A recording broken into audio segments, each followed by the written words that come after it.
Hello and welcome to the very first episode of the House Life podcast, where I talk about myself.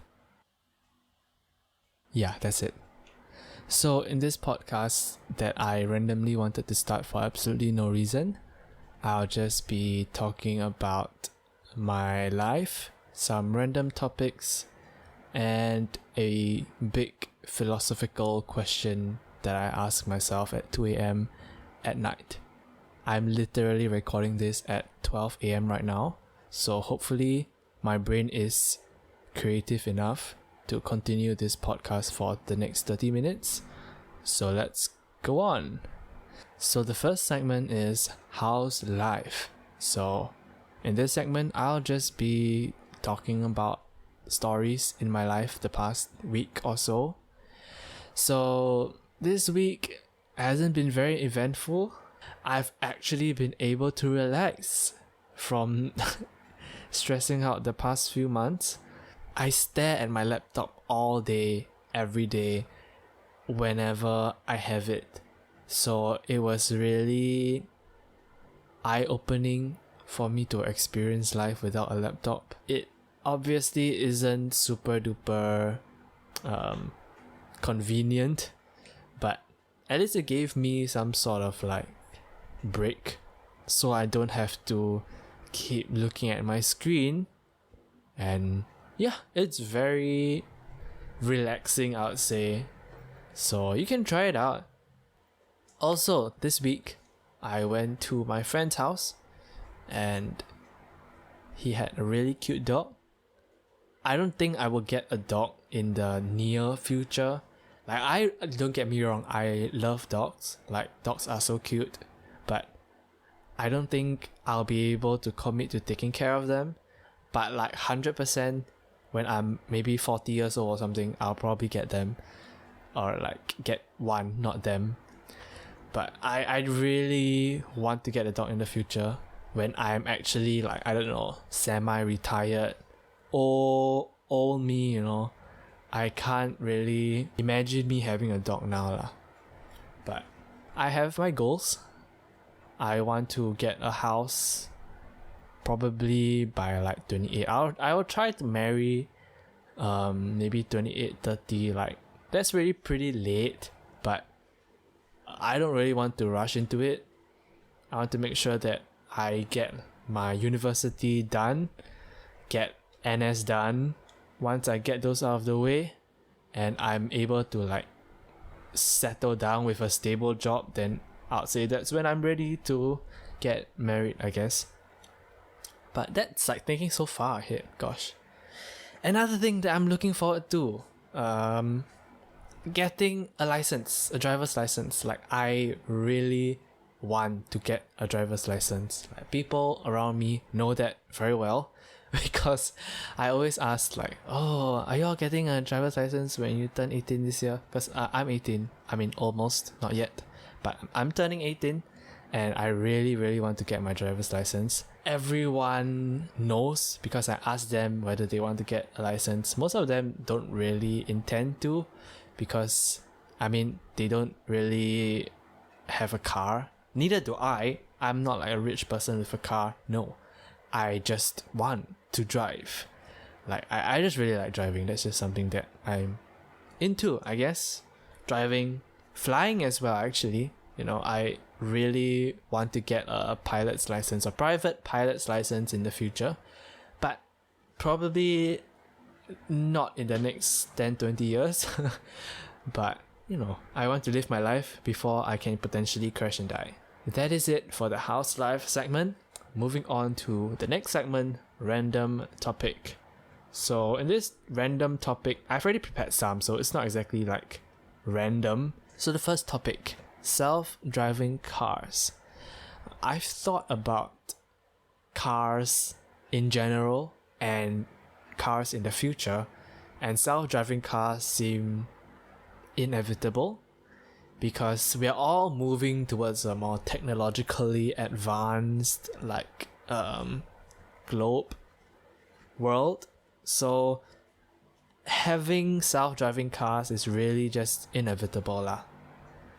It's important to keep improving our technology, I always thought about how self-driving cars would affect how we drive or the lack of. Because when we have that level of AI driving the car by itself, you don't need a person driving it. And to me, like, the driving part makes the driving experience best. I mean, for me lah, in my own opinion, if you just take away that and you just want me to let an AI drive for me, it's just gonna take away the fun of it. But it's going to open up a lot of opportunities, like, let's say for people who have vision impairment, people who have some disabilities, and it allows them to experience being in a driver's seat without actually driving, I guess. So it will be very helpful. So another topic, I see a Liho tissue paper on my desk. So bubble tea. I used to drink a lot of bubble tea, like when I was in secondary school. Like the bubble tea shop was not really right outside, but maybe 1-2 minute walk from my school's entrance. So it was very convenient for me to get bubble tea, and I would get it maybe like twice a week or thrice a week. It's quite unhealthy, but it's just nice, like after a long day in school, you just go get a cold drink. So I usually get Oreo Crush with Pearl. The shop is called Sweet Talk, and it was probably around $1.80. I think they increased it to like $2, which I'm like, okay, you want to earn more of a student's money, alright. I mean, they aren't part of the school, but I would say 80% of their customers are students, because it's so close to my school and actually another school which is also nearby as well. So speaking of unhealthy things, McDonald's. I have been eating McDonald's quite excessively, around the same amount, maybe 3 or 4 times a week, for the past few months, I guess, because my CCA starts at 7. So that means that I have to eat and shower by 7. And I usually take around an hour to eat, and it usually takes quite a while that I'm not sure whether I'm able to finish it in time for my CCA. So my parents couldn't buy it as well because they are also working, so they can't buy dinner for me. So I have to buy, come back, eat, shower within that 1 hour. I mean, I can easily just leave house earlier and buy something healthier, but I don't know. I mean, I'm addicted to McDonald's or something, but I just don't. I find it very convenient that I can just go in, order, finish in 30 minutes.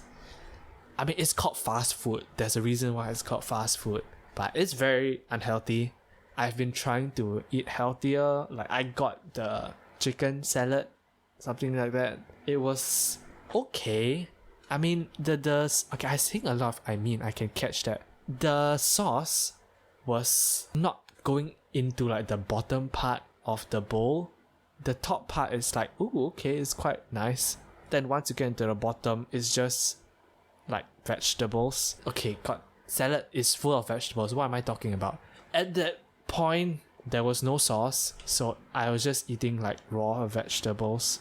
It wasn't the most tasty, but I'm trying to be healthier, so I probably shouldn't complain. The bad thing is I would probably get Coke with my salad, kind of cancelled it out.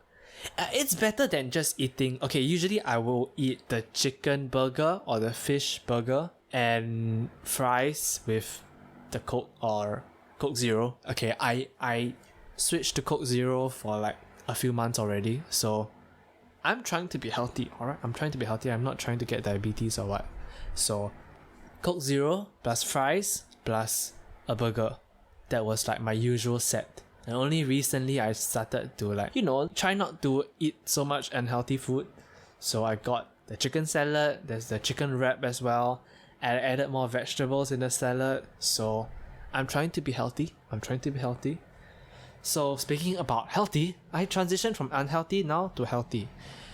During that period, I sent my laptop for repair. It was like a week. So I actually exercised for the first time in like a year plus, because in Polytechnic, there is not really like a set allocated time for you to exercise, and I don't really have any motivation to exercise. I just slowly started getting fatter, like very slowly, because I have quite a high metabolism rate.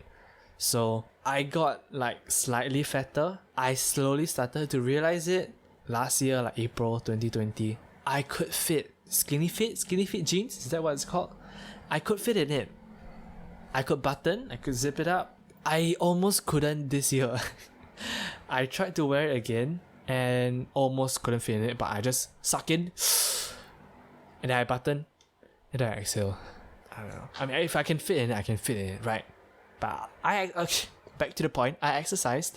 I did the high intensity interval training thing, the HIIT.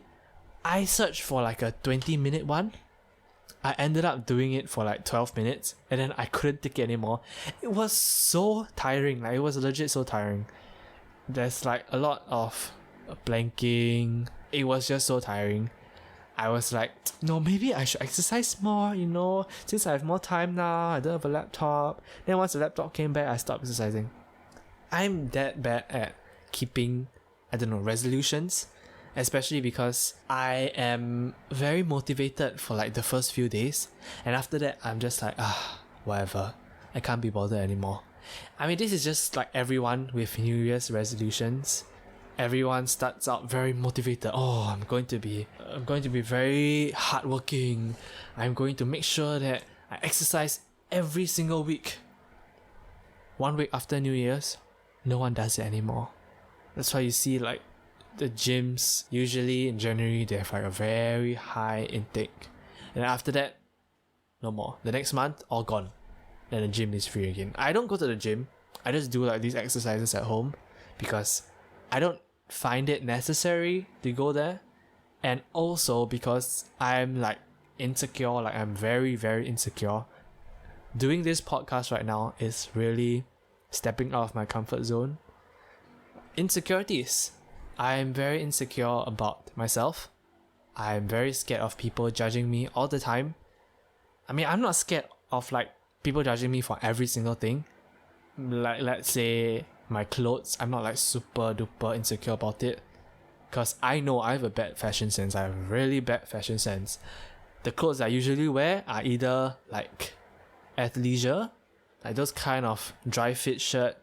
When I have like, I don't know, important, quote unquote important events, I will just wear a plain black shirt, dry fit one. If I'm like slightly more casual, I will wear like another dry fit shirt. Lots of dry fit shirts. My entire wardrobe that I wear is basically dry fit shirts. Alright, like if you want to give me a shirt, give me a dry fit shirt. I mean, if you want to help my fashion sense, probably don't give me a dry fit shirt because I have enough of that already. A lot of those dry fit shirts are just school shirts from my secondary school, which I wear like extremely often. I'm literally wearing a dry fit shirt right now. I wear it like every single day because I make sure that the fashion part don't interfere with my comfort. I put my comfort first. That's why I don't really dress up with a lot of layers, like long pants and shit, because I hate long pants so much. It's so hard to breathe. Like for my legs, not me. It's so cooling when you wear like shorts. I don't understand why it's necessary, like why people think it's necessary to wear long pants, especially like those official events. I mean, yeah, maybe you should, I don't know, cover your skin or something, but it's just so hard to walk and squat and it's just so uncomfortable. Why do people like to wear long pants? Like fashion, yes, sure, go ahead if you care about your fashion, but it's not really very nice and comfortable. And for this recent photo shoot I had to go to, I had to wear a denim jacket, and it was so hot, especially in Singapore. Like, I cannot wear it outside at all. I had to wear denim jacket plus like a white shirt. Wearing that white shirt, it's not even black, it's white. In Singapore, I really sweat. How am I supposed to survive while wearing a denim jacket? Like, I get it, fashionable, but I can't pull it off. I actually can't. In that photo shoot, I look like horrible in every single picture. I look like so out of place. I can't pose and shit. So I was just so bad at that. I'm not a photogenic person. I do not know why I went for that photo shoot. I definitely do not think that I deserve to be there. I probably ruined the photo for them. But, you see, insecurities. Some things that I do like mind people judging me for, especially, is like my face. I know I have a lot of pimples. I am very ugly. My face is ugly as, and I am okay with it. I'm trying to have a better face. I'm trying, but I'm not getting there. But I definitely have experienced, like, my parents especially, like, you have so many pimples, drink more water. It's like, it's very mild, but I feel it all the time. Like, they say it all the time, and it's just like annoys me because I am already insecure about it, and I'm not gonna tell them, hey, stop it, like, go ahead, it's not like gonna kill me or what, but it kind of affects me, and I get more and more concerned over it and stuff like that. But it's not, my insecurities aren't like super duper high.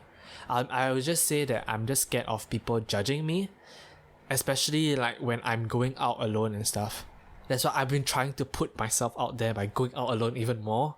So I think the first time that I actually like legit went out on my own to do stuff on my own was, I think, secondary 4, around 16 years old, that I went to eat alone. I watched a movie alone. I played some arcade games alone. And it was really fun, actually. It was really fun. Obviously, people would like judge you for like sitting in the cinema alone. Like, the entire row was like almost empty, and I was just sitting in the middle like, hey, what's up? And especially eating alone, it's okay. When I eat alone, I would usually go to fast food because a lot of people eat fast food alone, and that's understandable. But if you eat in a restaurant alone, wow, you're gonna get so many stares. I didn't do that.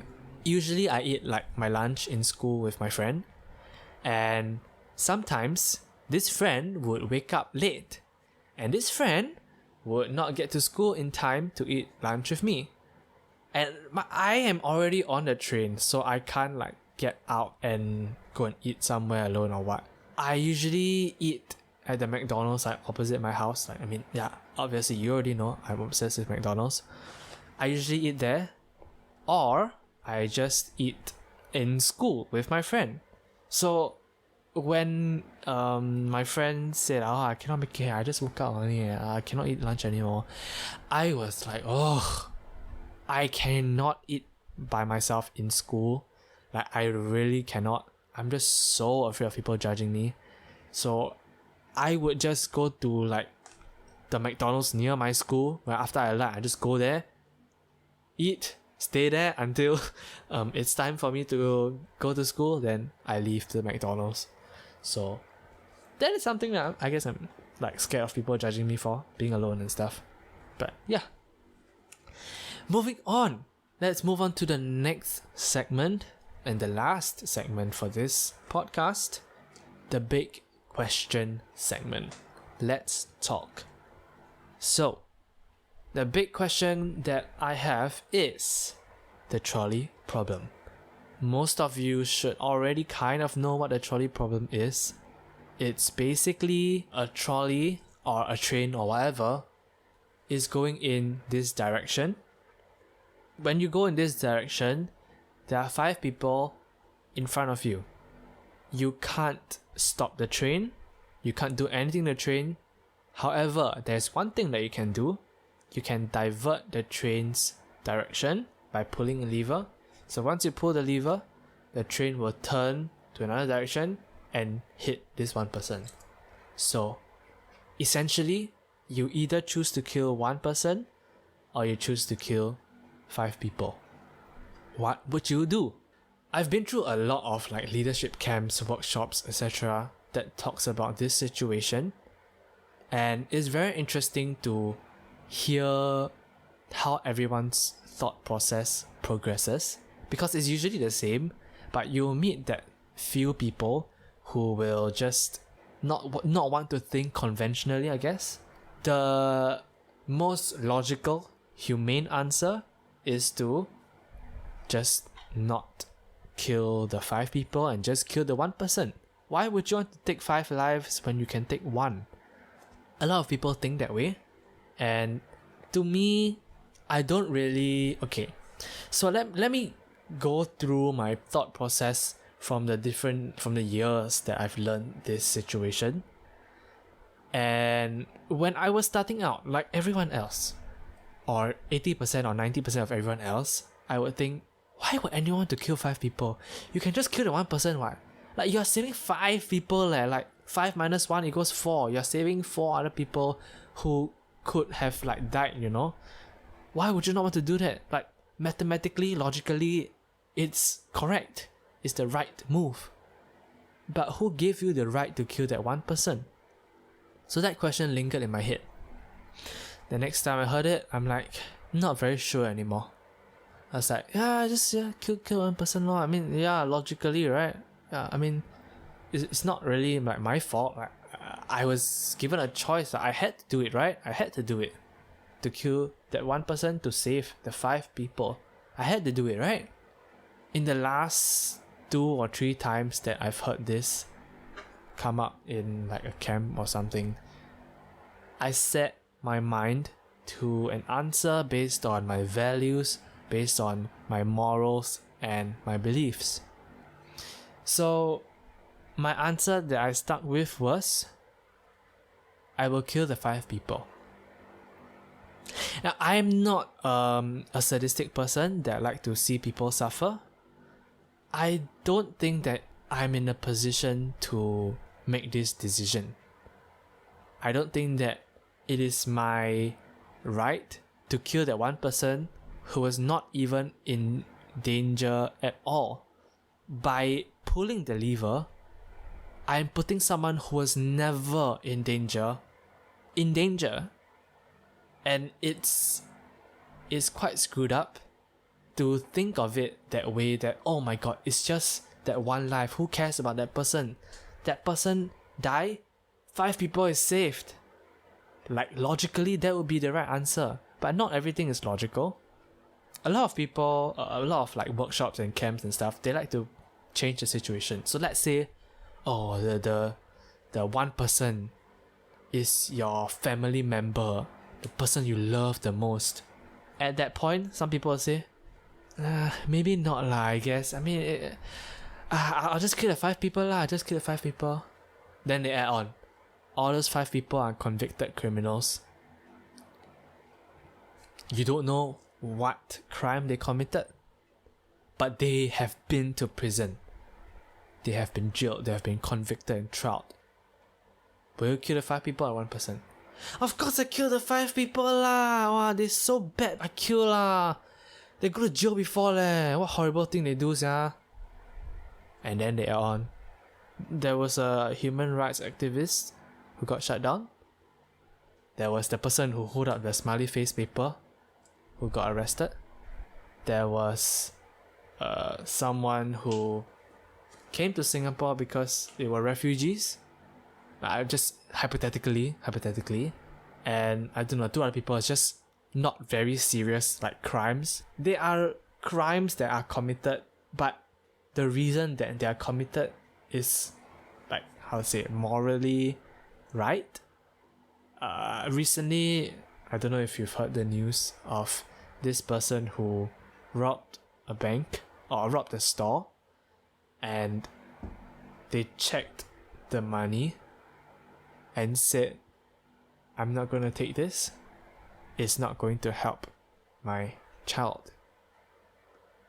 It's quite saddening that people have to go to that extent to get money because they don't have the means to. And it's like, yes, they did something wrong, but is it really that wrong? In the eye of the law, you're either wrong or you're either right. Like, there is no in between. So it's difficult to make decisions like this lah.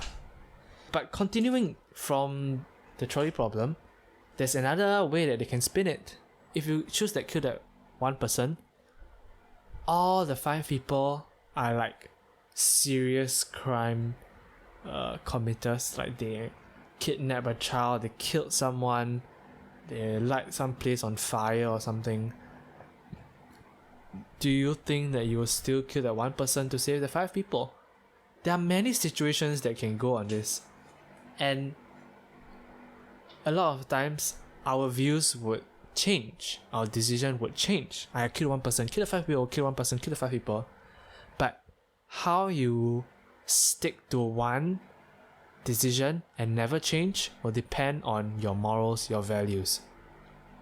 Now, a very interesting thing that I heard based on one of my experiences doing this problem, or solving this problem, quote unquote solving. There isn't a right answer for this, so no one will ever be right or wrong because it's just based on your values. So there was this one camp that I went to. They said like, oh, you know, if that one person is your family member, will you do it? Everyone is like, no, I will stand my ground. I won't kill that. I will still kill that one person because it's for the greater good. After that activity ended, one of the students said, actually, you know, at this point in time, everyone is sitting comfortably at their houses answering this question. When you're actually put in the spot, would you still kill your parents? Like, people definitely still like, people won't do it one while. Like, they see their family member down there, will you actually do it? It's a good question, but the thought of it is not really correct. Because, for example, I don't have my family as like my very top value. Like, some people might have their value as their number one value. Like, oh, my family first, before my friends, before my work, before my relationship. And some people don't have it that high. So it's not a right decision to not kill your family when you're put on the spot, because I might believe that, you know, this is for the greater good, and it's a hard decision for me to act on, but I still want to do it because it's for the greater good. So it's difficult for someone to actually say, hey, I will make this decision, I won't change it, even if you change the circumstances, even if you change the situation. In moral situations, you need to set your mind up, because there will always be both sides. There will always be good and bad for both sides. But as long as you set your mind and confirm your values and make sure you stand by your values, you'll be able to make that decision without like feeling guilty or what, because you know, to you, this is the right decision. Maybe not to other people. Maybe people think that you're inhumane for choosing to kill 5 people, but you still chose it. Another thing that this instructor told me was, basically I said that, oh, you know, it's not my choice to kill that one person just to save that 5 people's life.